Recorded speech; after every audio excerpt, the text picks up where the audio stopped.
پورا سال خان نے 2024 کا سورج جو ہے نہیں دیکھا، سارا سال وہ مقید رہے ہیں۔ میں تو یہ دیکھ رہا ہوں کہ خان صاحب انشاءاللہ یہ عید الفطر جو ہے وہ آزاد رہ کے سیلیبریٹ کریں گے۔ عدل و انصاف کے ایک برج اور مینار گرائے گئے، عدلیہ کو تقسیم کیا گیا اور اب جو ہے عدلیہ کی آزادی یہ نام نہاد 26ویں آئینی ترمیم کے نتیجے میں 21 فروری بن چکی ہے۔ یہ او والی بات تو شہباز شریف صاحب نے ہمیں نہیں سمجھا دی ہے۔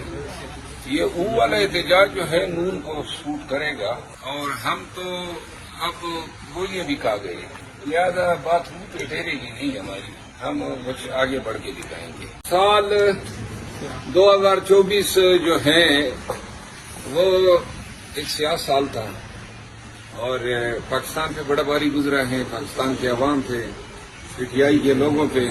یہ سال جو ہے اپنے ساتھ بہت ساری ویرانیاں تباہیاں لے آیا۔ پاکستان میں قانون کی حکمرانی جو ہے اس کی بیخکنی ہوئی، عدل و انصاف کے ایک برج اور مینار گرائے گئے، عدلیہ کو تقسیم کیا گیا اور اب جو ہے عدلیہ کی آزادی یہ نام نہاد 26ویں آئینی ترمیم کے نتیجے میں 21 فروری بن چکی ہے۔ پاکستان کے عوام جو ہے رل گئے، قتل ہوئے، مارے گئے، اغوا ہوئے، مار پیٹ ہوئی، یہ سب کچھ 2024 میں ہوا اور اسی سال جو ہے مینڈیٹ بھی چوری ہوا۔ اسی سال پورا سال خان نے 2024 کا سورج جو ہے نہیں دیکھا، سارا سال وہ مقید رہے ہیں۔ لازماً خان صاحب نے اپنی بہن کو بتایا ہوگا، خان جو ہے وہ بہت تکالیف برداشت کر رہا ہے جیل کے اندر، اس میں کوئی شک نہیں ہے۔ یہاں باہر جو بھی واقعات، سیاسی واقعات، بالخصوص جب بھی مارچ یا احتجاج یا ریلی ہوتی ہے یا پھر سوشل میڈیا پہ کوئی اگر پی ٹی آئی کی طرف سے کمپین چلتی ہے یا خان کے ٹویٹر اکاؤنٹ سے کوئی خان کا بیان آتا ہے تو پھر وہ قصر خان سے پوری کی جاتی ہے۔ ہاں، یہ او والی بات تو شہباز شریف صاحب نے ہمیں نہیں سمجھا دی ہے۔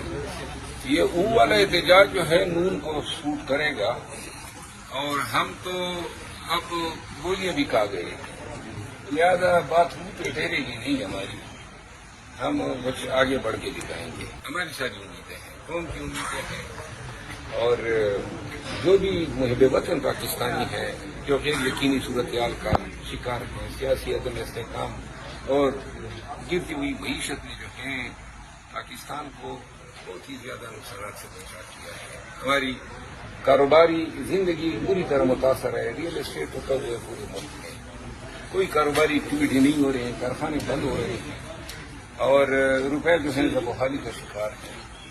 ایسی صورت میں جو ہے ہم سب نے مل کے سوچنا ہوگا کہ کیا ہم نے دنیاوی یا سیاسی مقاصد کے حصول کے لیے پاکستان کے تمام مفادات کو داؤ پہ لگانا ہے، اور اس کا حل واحد یہی ہے کہ پوری اخلاص کے ساتھ، میں ریپیٹ کرتا ہوں، اخلاص شخص جب یہ فریقین ٹیبل پہ بیٹھے تو یہ اخلاص ہو کہ ہم نے پاکستان کا سوچ کے اس مذاکرات کو آگے بڑھانا ہے، اور میرا خیال نہیں ہے کہ اسٹیبلشمنٹ یا دیگر لوگ جو ہیں وہ بھی ایسی صورت میں جو ہے شاید مزید گرمی کا مظاہرہ کریں۔ میں تو یہ دیکھ رہا ہوں کہ خان صاحب انشاءاللہ یہ عید الفطر جو ہے وہ آزاد رہ کے سیلیبریٹ کریں گے۔